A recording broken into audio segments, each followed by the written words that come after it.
Sir, क्या पूरा मामला है? देखिए, दिसंबर 2025 में आवेदक मदन मोहन हैं, उनकी तरफ से एक शिकायती प्रार्थना पत्र प्राप्त हुआ था कि उनके खाते को हैक करके कुछ लोगों के द्वारा लगभग 42.5 लाख रुपए उनके खाते से निकाल लिए गए हैं। इस सूचना के आधार पर साइबर थाने पे मुकदमा अपराध संख्या 46/25 ये पंजीकृत किया गया और विवेचना इसमें प्रारंभ की गई थी।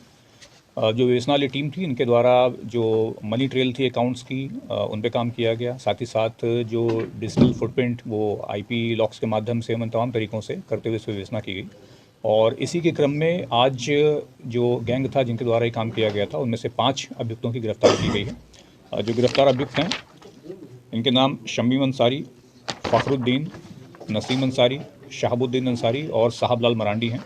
इन पांचों की गिरफ्तारी जनपद धनबाद, झारखंड, यहाँ से हुई है।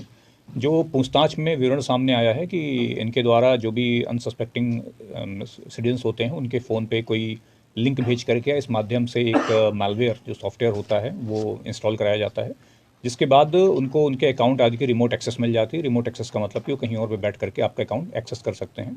और उसके बाद चूंकि ओटीपी वगैरह सारी एक्सेस उनके पास आ जाती है, तो उनके खाते से ही पैसा निकालते हैं।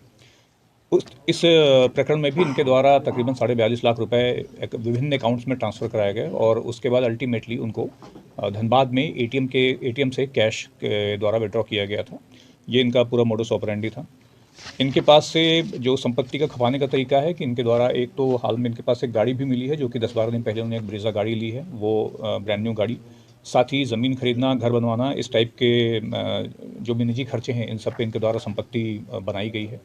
प्रकरण में इनकी गिरफ्तारी हो गई। साथ ही जो और नेटवर्क में इनके लोग शामिल हैं, उनकी भी जानकारी की जा रही है। इसके अलावा जो जो संपत्ति इन्होंने बनाई है, गाड़ी की हमें जानकारी मिल गई है, अन्य संपत्ति की जानकारी करके उनका भी नियमानुसार जब्तीकरण किया जाएगा और अकॉर्डिंगली जो रिकवरी है उसके माध्यम से जो वादी था उनको वापस लाने का प्रयास किया जाएगा। पूर्व में भी इन्होंने इस तरह की घटनाओं को अंजाम दिया है क्या? इसमें जो अभी तो यहाँ पर पकड़े गए, इनमें से साइबर क्राइम का इनकी कोई प्रायर हिस्ट्री नहीं है, लेकिन विवेचना के क्रम में इनके पास से एक दिल्ली पुलिस का एक और नोटिस मिला है, जो कि वहाँ की विवेचना, जो कि 419-420 की फ्रॉड की विवेचना है, उसके संबंध में जानकारी की जाएगी। ठीक ठाक चांसेस हैं कि वहाँ भी साइबर क्राइम के संबंध में वांछित हों, और चूंकि साइबर क्राइम किसी के स्टेट से बंधा हुआ नहीं है, तो उसकी जानकारी की जाएगी। हो सकता है अन्य राज्यों में भी इनके विरुद्ध मुकदमे पंजीकृत हों, उसकी जानकारी की जा रही है। क्या इनका बैकग्राउंड रहा है कि जैसे ये लगातार इस कार्यों में रहे हैं या कुछ जी, और इससे पहले? देखिए, जिस क्षेत्र के रहने वाले हैं, जो भी जानकारी की गई, वहाँ पर जो साइबर फ्रॉड का पूरा मोडस ऑपरेंडी है, वो वहाँ के लोगों का जो आय का स्रोत एक तरीके से यही है। तो निश्चित रूप से ये प्रोफेशनल्स हैं और इनके विरुद्ध जो भी अन्य गैंगस्टर या संगठित अपराध संबंधी जो भी नियम है, उन पर भी कार्रवाई करवाई जाएगी।